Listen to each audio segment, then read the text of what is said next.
we do have those picks and bans ready. You think that there's a ban on the Habois? I don't really anticipate a Habois ban here. No, Okay. it's because I don't think that the Habois alone was solely the issue, although you never really know. Maybe the Papis felt like that was the sole problem. I think it was more so just a matter of Papis, again, just kind of losing their lead and Burrito just completely taking full advantage of their situation. Burrito choosing to ban away a Muzen Cobb and ban away the Jingwei. So that's something they don't want in this next game. They don't have to worry about dealing with either one of those. And then RDO and Ratatosk are banned to get rid of some of that big semi-global presence. And I actually really like the Ratatosk ban here because they knew that Burrito was going to be first pick, and Burrito actually not looking to hold it as a surprise any longer. Going to go straight for that Habois. That is a risky business pick. Now, does Habois go back to the jungle this time, or is that a first pick to give him a little bit of flex? It could be a first pick for that flex potential, although I wouldn't be super surprised to see Burrito try and run it back in the jungle. I like the response, though, by the Poppy, stripping Burrito away and off of that Fafnir, taking it for themselves. I feel as though Fafnir for Burrito in that last game was kind of an unsung hero, because the amount of times that I saw a Fafnir Hammerstone connect straight into follow-up damage was insane. And they draft a high-pressure jungler here in Serqet.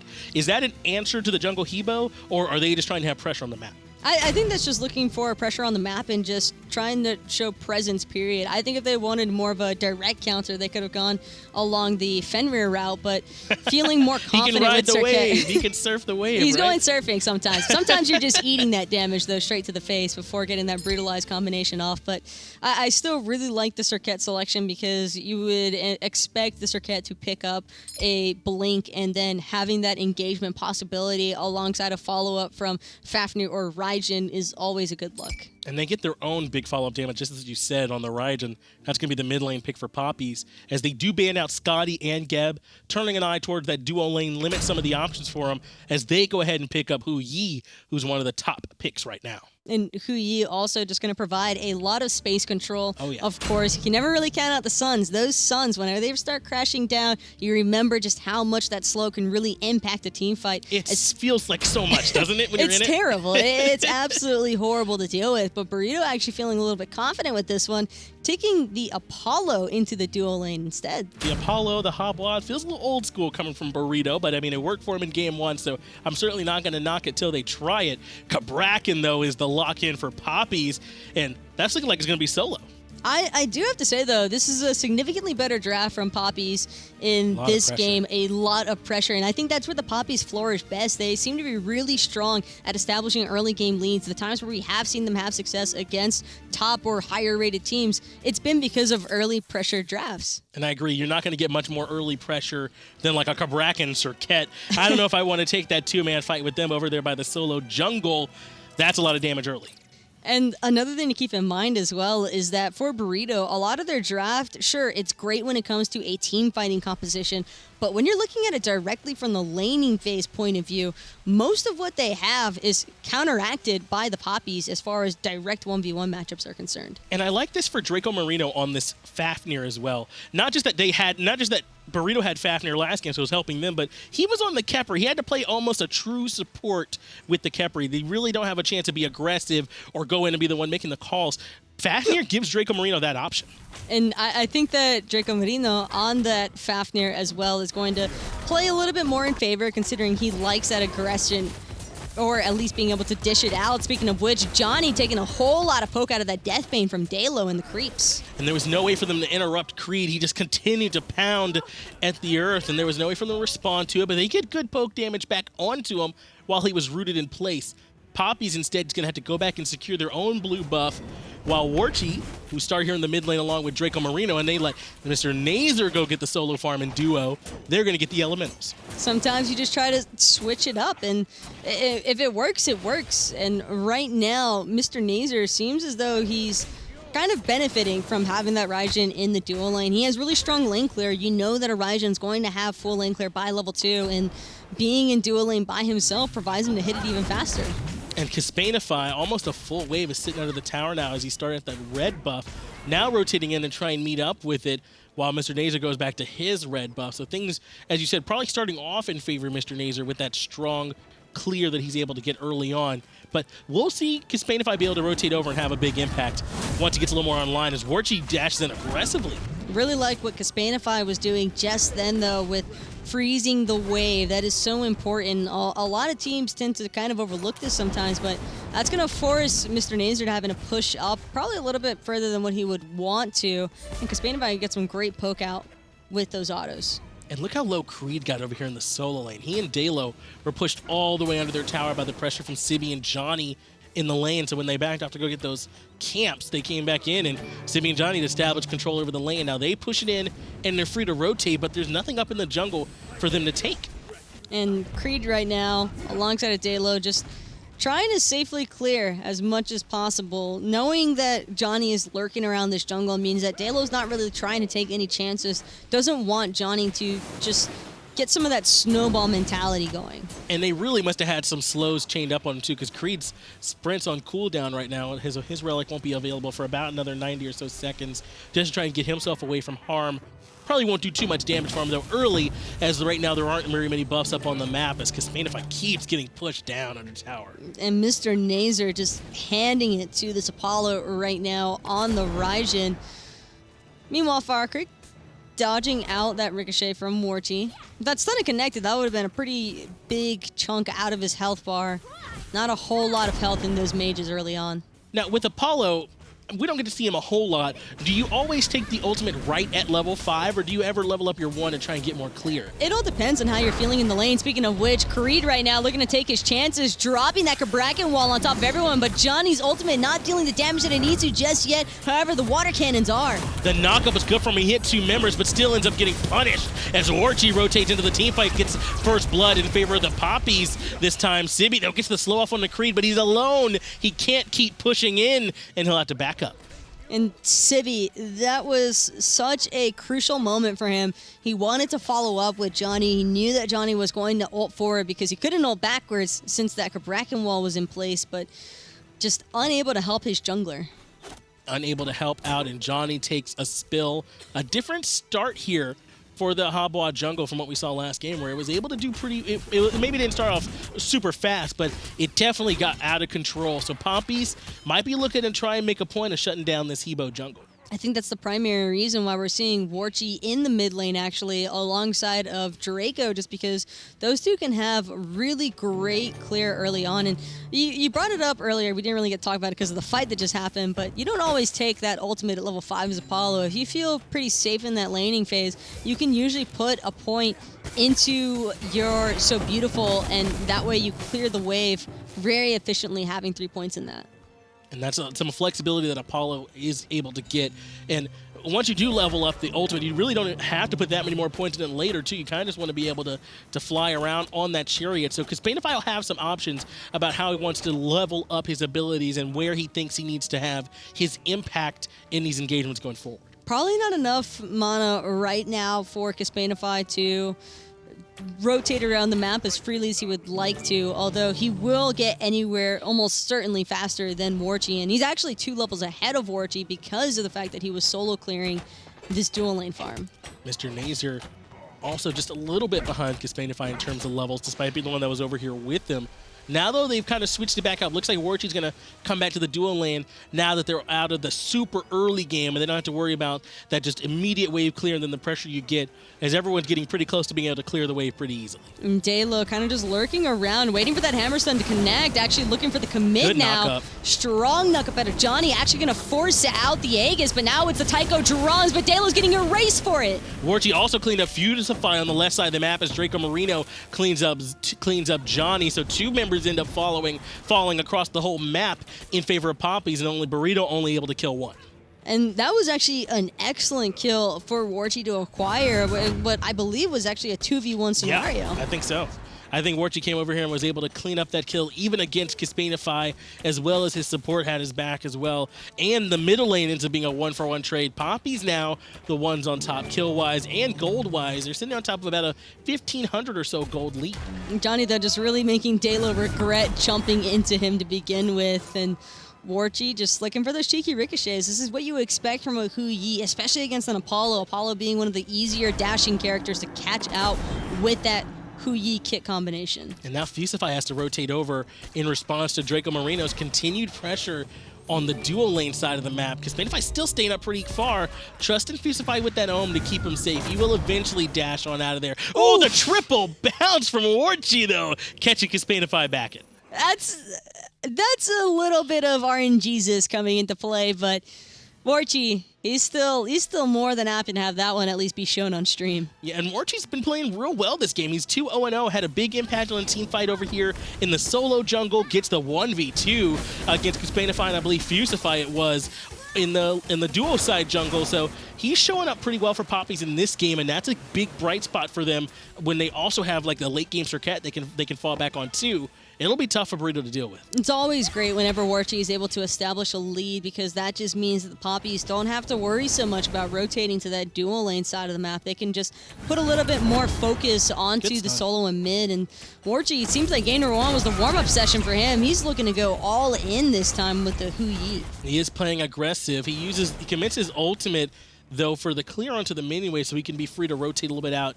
Try and get some of these buffs that are coming up now. He misses those mid harpies, but Sibi might be the one that's in trouble. He ults in place instead of going over the wall. Dheylo able to clean up that kill. Ooh. The wall from Dzoni does create a space for Dheylo to get away, though. Excellent play from Creed. Papis on the wrong side of the wall, and just all the time, Creed is just all the way dropping them off and making sure that Burrito can't get through. That's not the first time he's used those walls this game to make Johnny's life really hard, trying to get around with that Hebo ultimate. Instead, creating enough space, that ultimate might have traveled far enough for him to get the knockup up just before Serqet could blink away, as Warchi continues to impress with the bounces. I just gotta say, there's a lot of mix-ups all over the place. You got Burritos with the Papis, and I'm a freaking taco that's casting this, so... Oh, well, yeah.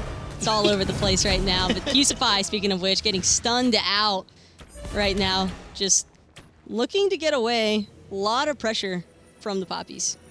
Papis and burritos and tacos. And, oh my. There's got a lot going on here in this game as Creed continues to pressure Sibi out underneath the tower. This is a matchup that, that's gone well for Creed. We saw how Erlong Shin maybe didn't have such a great matchup going into the Osiris. So instead, he sort of flexes, shows us how well he can play this Cabrakan.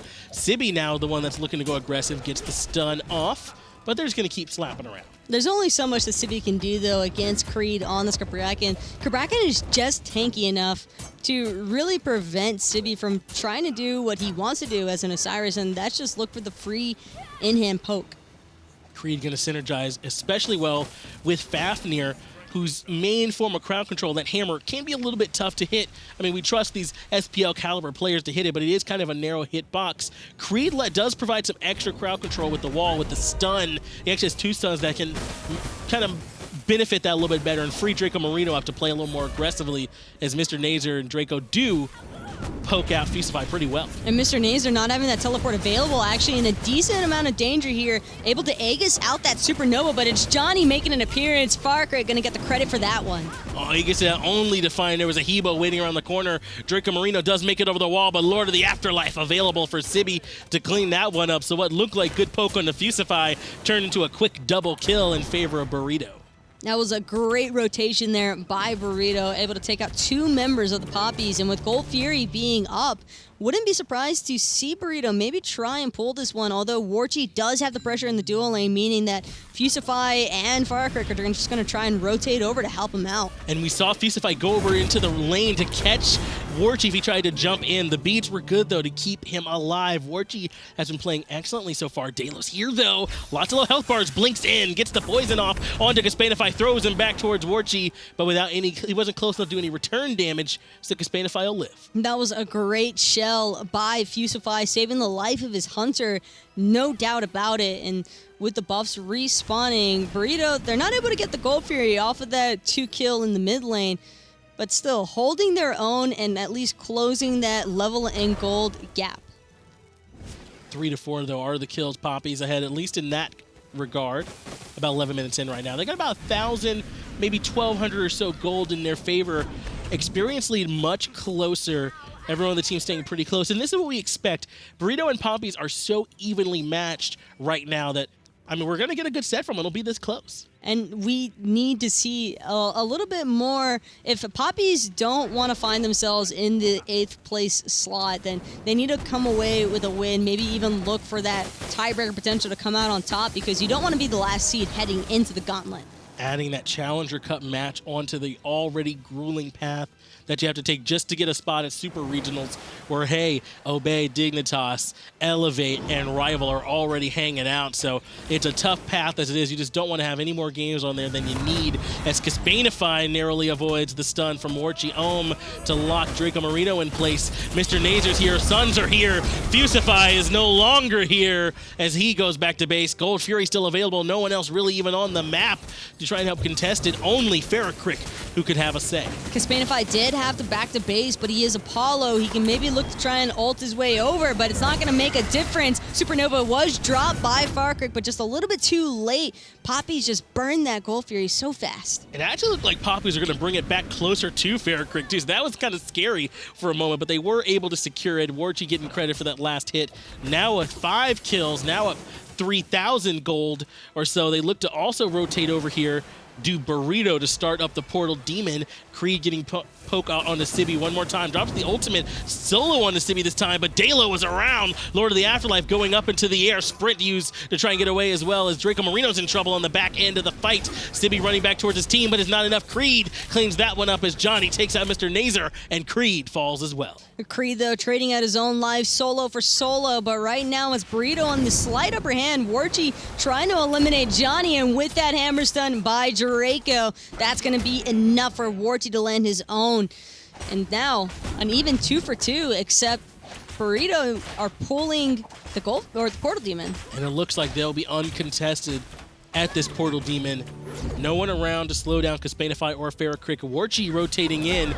Always happy to take a 2v2. Good double bounce hitting FaraKrik and Kespainify. They're going to have to back away as Warchi's been looking real good on this Hui. But Sibi's rotating in Warchi. You might want to run, try and get away, but no slows coming out, and he has Dracomarino here to help. And Warchi has been all over the place with these ricochets, seemingly connecting on every single one of them, and that is just steadily but surely chunking away. And take a look at that player damage, even 3,000 above anybody else, and that's including Dzoni, who is playing the Habwa. And if there's one thing that a Habwa does, it is exert damage.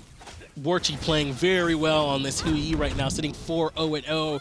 All over the map, it feels like, too, having a strong impact. Dheylo, though, is here in the shadows. He's going to jump in. The ultimate comes out from Creed to try and lock him down, but Dzoni is the one that's the target. Fusify not able to get here in time to help out. Another quick pick go the way of the Papis. What I love from Dheylo right now is seeing that on Keeley pickup, because that silence is actually going to mess up Dzoni so much. Anytime he takes magical damage, it's going to emit that little bit of silence, and that's all that he needs, because Dzoni won't be able to have that immediate follow-up with the ult or with the water cannon, the water spout. It's really hard.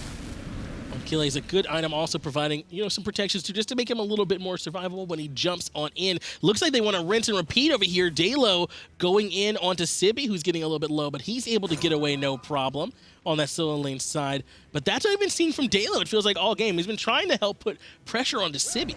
And also from Creed, I just love this Cabrakan selection. Good home. A great silence there from Fusify. Now it's Dheylo looking to get away from inside of these Dharmic Pillars, but Creed's just buying himself time. That ultimate's back up and running. Shell has been popped, but Sibi, he's not able to find the last hits to get Creed down. The shell was huge to keep him alive just for the moment. They actually turn it around. Do Creed and Dheylo getting the double kill and still living. Dzoni, though, blinks in, gets the water hands to clean up Creed. Dheylo locks him in place for just a minute, but Dzoni gets a quick double kill, or at least works to get 2 kills along with FaraKrik in the solo side. Dracomarino here now, though, but not much he's able to do. Actually gets the hammer toss. It was worth the attempt. They had to try and turn that one around. Nothing else really left to do. MrNazer, he's actually tanking that tower, forcing the Aegis and forcing out the shell from Draco. Now just trying to survive from FaraKrik, but he's going to be able to turn that one around as well once he took off that T1 tower damage. They do end up cleaning up FaraKrik, but a cool interaction when he goes up into that dragon form. He's not targetable, and the aggro switches onto MrNazer, who's now very low. Dzoni, if he had a little more damage, could have cleaned that kill up, but MrNazer will escape And overall, Papis looking real good game 2. That looked like one of those moments where MrNazer had already opened up the item store. I would have actually liked to see Dzoni get a little bit closer and save that water spout until he knew that MrNazer was about to teleport, because that way he could have interrupted it. And that way he could lock him down and make that kill happen. Instead, MrNazer is able to just barely get out of there without having to fall to the Habwa jungle, who's not doing quite as well as we saw him last time. Already taking 4 deaths here, 16 minutes in, and still actually, at least experience-wise, a little bit ahead of Dheylo, so that is a bright spot for him. But the Papis do still have a little bit of a goal lead to their name, and they've been really against trying to give it up, and Burrito have made some great plays, opened up a lot of opportunities for themselves as far as trying to find return kills or return objectives. It's just that the Papis have been on point all game. Papis rotating back over at Warchi, just looking for these bounces all game, but they're rotating back over to the duo lane side of the map as Gold Fury has just respawned. Dzoni looking for a little bit of return damage on the Dracomarino, but not too much going to come out from that, as he is a tanky Fafnir 17 minutes in, and instead they'll come back to mid lane. Right now, it's all about Dzoni trying to avoid Creed on this Cabrakan. Again, it's just been that wall completely shutting out the damage from Burrito. And at this point, I'm looking, if you're rooting for the Papis here, specifically to Warchi, he's been such a big impact for him in this game. You want to make sure he's there when you have your fights. It seems like that's what's been helping it tip in their favor. Warchi, this is probably one of the best games that I've seen from him all split, and it's really crazy just how hard he seems to be trying right now to just pull this one out for his team. He's just been crazy on fire with this Hui. Well, they recognize you don't want to go into this as the 8th seed. Every bit of struggle you can avoid having to do in that gauntlet can add up as the hammer stun comes from Dracomarino. Dheylo and MrNazer are here, so this is relevant damage. FaraKrik look for a little return, but they back off one more time as Burrito get both oracles, so they do have some vision. Dzoni a little far forward. Warchi hold on to that ricochet, though, being patient with it this time. Warchi, though, just looking to try and took away at Dzoni. Dzoni now 1 HP, but he's not going to be able to escape. Great kiss there by Dheylo, spreading that poison just a little bit further onto Kespainify, who's now trying to get away. Poison, in fact, has worn off, but Draco, he's still only alive for a moment longer. Big rotation in from FaraKrik, dropping down the Supernova to force away Dracomarino. Sibi's in the back line, but not able to get anything more. But this whole engagement off a real good hammer stun from Dracomarino onto Dzoni. I'm actually kind of surprised that Dzoni just sort of ate that damage and Yeah. didn't try to ult out of there a little bit sooner. That was just so much being taken immediately. FaraKrik going to use that to separate for him to get away, but it's already too late. Papis got what they were after, and that's the Gold Fury. Sibi got them to drop it for a moment, but only for a moment. Papis go back in, clean up that Gold Fury, but they're kind of walking away a little lackadaisical. Sibi's here, as is Fusify, but it's a big tanky Cabrakan that they're going into. The stun interrupts the home, and Warchi deletes him right away with the setup from Creed, who's been excellent all game long. Papis get the Gold Fury and a free kill.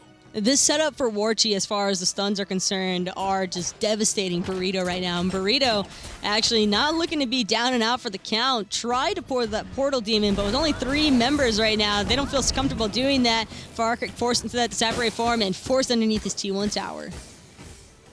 Portal Demon looks to be the call here by Papis. Sibi and Dzoni, though, are still local. They have a chance to try and slow this down. FaraKrik on the backside as well. It's Kespainify, but it's Sibi who gets deleted. They're catching him out, Taco, when they poke their nose in just a little bit and then blowing him up. Dheylo has not been wasting any time with these ultimates off the Serqet. And speaking of which, that was a great supernova there by Burrito, but it's not enough just yet. Actually, Dzoni is able to find the Cabrakan in the backside, but MrNazer going to make quick work of Kespainify for it. It looks like he didn't know where Dzoni was. He wasn't able to put any damage towards him. Stun comes out. Warchi in some danger, as is MrNazer in the back between Fusify and FaraKrik. Return damage is strong. Sun from Warchi even stronger, but the Disapparate form keeps him him going. Dzoni with the knockup on MrNazer, who's still just barely away, uses the ultimate just to cover distance. Cleans up MrNazer. Warchi now low as well. Fusify wanting to take him down, but can't. They turn back towards Dracomarino. And Johnny's got that speed buff, though, and Johnny's looking to make the plays to keep Burrito in this one. They're going to just take the speed buff for now, but a little bit low on mana, and Dheylo has made the rotation back in. Dracomarino actually popping the sprint, but it's going to be a return sprint from Fusify. Everybody's got to go fast, and now it's going to be the disengage from Burrito. Bit of Sonic the Hedgehog here in that last fight as they both zip on out of there. In the end, though, Portal Demon gets dropped. No one able to take it. They do steal the speed, as you correctly pointed out, but that's really all that went in favor of the Papis at the end of that one. They are still sitting up about 5,000 to 6,000 gold. They still have the lead, but Burrito, especially off the back of some Dzoni plays, have been sticking around. And that's kind of all they really need to do right now. Eventually, Dzoni is going to hit that stride moment where Habwa just has so much damage between the three of his damaging abilities. And it's just absurd to try and deal with, but so far so good for the Papis. Even after losing that last engagement, the fact that they didn't lose the Portal Demon or the Fire Giant immediately after just goes to show how much of a lead they really have over Burrito. Portal Demon getting started up, though, one more time. Dzoni is around. Sibi looks like he wants to rotate on the back. Dzoni backing up, actually, thinking better of it, but Sibi is still here on the Osiris. Portal Demon gets taken easily by Papis. FaraKrik gets isolated on the left-hand side. That Disapparate form strong enough to keep him alive. The Ohm is good, too. FaraKrik falls. Sibi's the next one in trouble, going in on the Warchi, but that's just giving him an easier kill. Warchi cleans up Sibi, 2 for 0, and the Portal Demon in favor of Papis. But just look at this spread out by Burrito. Now they're just looking to split push the mid lane because the action's still happening in duo. Or solo. They've left Dzoni to die, and now he's going to get taunted back in by Dheylo. Great water spout there, though. Keeps some distance between Dzoni and the rest of the Papis. But Taco, if I'm Burrito, what are you doing about Warchi? How are you trying to slow him down as he comes in, gets the stun on Kespainify? The damage is real. Actually, force out the Dominic Pillars. He jumps in aggressively. The Mesmerize is enough to keep him alive for the moment. He's going to have to retreat. And he's got some help coming in from Creed. And that's all that he was waiting for, was just that backhand rotation. Creed just slowly walking up behind both of the members from Burrito, and now because of it, 2 for 0. Papis one more time coming out on top of the team fight. Warchi borrowing some of Barracuda's plot armor, I guess, over here in EU right now. He's unkillable at this point in the game. Gets a good rotation in from Creed to help him clean up that double kill. Now Papis feel comfortable going for the Fire Giant. Sibi is around, but it's Dheylo who's the one on zoning duty to try and keep him away. MrNazer rotating over there as well. FaraKrik trying to deal with iCreed. I've just got to give kudos to Dheylo on this Serqet, just causing so much chaos for Burrito. The way that they split up as soon as that engagement broke off, because FaraKrik was forced away from the fight since he got ulted by the Serqet. And whenever that Cobra's Kiss is on you, you don't really have much of a choice except to run. And that's what the Papis are doing. They've gotten the Fire Giant. They got what they came for. Now looking to back off before Burrito have a chance to try and get anything back. Now sitting up 19 to 9, sitting up 8,000 gold 24 minutes in. As much as game 1 went in favor of Burrito, game 2 has swung back in favor of the Papis. And this is a chance for Papis to show that they can hang around, that they can win some of these engagements. They're not going to go down for free. Dzoni, though, is going to give the Gold Fury up for free. He cannot fight into this. They still got a long ways to go, though, before Papis can call this game their own. They're able to call that Gold Fury theirs, though, and sure enough, Draco is going to get the last hit on that one. Not like it really matters, because no one from Burrito was really trying to stick around. And I was asking you earlier, and I got interrupted by Warchi continuing to be a monster this game, but what, if you're Burrito, do you do about this Hui? You just have to hope that Dzoni can find the engagement in order to shut him out. If Johnny's able to all-in Warchi, then there's a really strong chance that Burrito can try and turn this game around, but the problem is that Dzoni has to all-in Warchi and consistently kill him at least 3 or 4 times for Burrito to come back into this one, I think. At this point, Papis have a lot of control over the game. Burrito are set up around this tier 2. It looks like they do want to try and defend it, as not all 5 members of Papis are grouped up and pushing it just yet. Creed actually trying to rotate on the back, gets punished a little bit by Creed. Dracomarino jumps in, look for the hammer stun on the Sibi. He gets it. Return damage comes out right away up into the dragon form as Dracomarino gives up some of the aggro, but Sibi ulting in place one more time, deleted in place one more time. Credit goes to Warchi, 8-0 and 4 Fusify. Now the one in trouble. Double kill for Warchi in this fight. Fusify already back to base. Now Dzoni is in trouble. MrNazer says, hey, I'm doing a lot of damage too. Cleans that one up. Tier 2 tower now in jeopardy. Papis were looking for the kills, but they forgot that they still needed to take the towers. Creed was the only one left auto-attacking that T2, but with their Phoenix being exposed now, Burrito doing their best to try and hold off the Papis, but it doesn't even matter. They delete it. It's actually a deicide in favor of Papis, and whoa, they're just going to end. That's all it took. They take down the Phoenix. They take the fight. No one left to defend, and Ron Jobbert, thanks a lot. We got the split that you wanted, buddy. We're going to have to go to a game 3 here, Taco. I know that this is the moment everybody at home has been waiting for. Oh, yeah. But it is going to be a tiebreaker series between the Papis and Burrito, and as to whether who will be the last place victor, or I guess the last place loser. There's not really such a thing as winning when it comes to last place. If you're in 7th place, right, yeah, it's kind of hard to call it losing, but this is it. It's the split. They went 1-1, really very even down here at the lower end of EU, but we got to have a winner. We got to have somebody that comes out taking that 7th place seed, so we do have a game 3 coming out, but let's talk about how Warchi played in that game. He looked lights out, Taco. Yeah, thankfully, Warchi went ham in that game of Papis versus Burrito, so now we have a tiebreaker, and that is what they were looking for. But yeah, either way, it was really well executed by Warchi. He took full advantage of the opportunities that his team gave him. There were multiple times where Warchi probably would have been in a more unfavorable situation. For sure. And then suddenly you just had Creed coming in with the Cabrakan stun, or you had Draco popping up with the Fafnir hammer stun. It's just a lot of different little things that ended up amounting to the larger plays. Well, we got